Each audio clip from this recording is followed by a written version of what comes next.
When we think about change, there are really two elements involved in change that we must consider.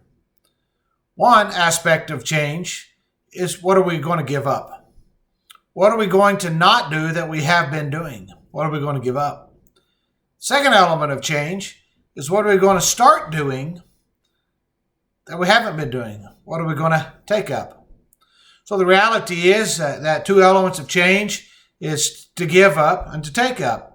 We see that principle discussed in Ephesians chapter 4 as we begin reading in verse 20. It says, "But you did not learn Christ in this way, if indeed you have heard him and have been taught in him, just as truth is in Jesus, that, in reference to your former manner of life, you lay aside the old self, which is being corrupted in accordance with the lust of deceit, and that you be renewed in the spirit of your mind, and put on the new self, which in the likeness of God has been created in righteousness and holiness of the truth." You know, what Paul is saying here in verse 22 is you lay aside the old self. In verse 23, that you be renewed in the spirit of your mind. And in verse 24, you put on the new self.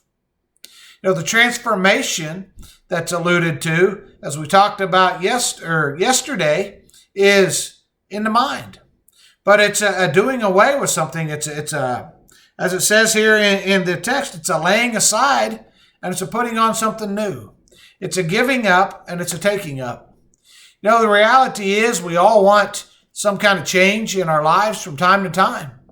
But the question becomes, what are we willing to give up to help create that change? And what are we willing to take up to help create that change?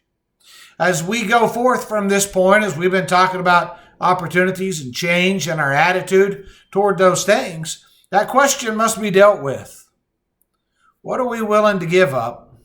And what are we willing to take up so that the change that Christ desires in our life can take place? I thank you for taking the time to join me today.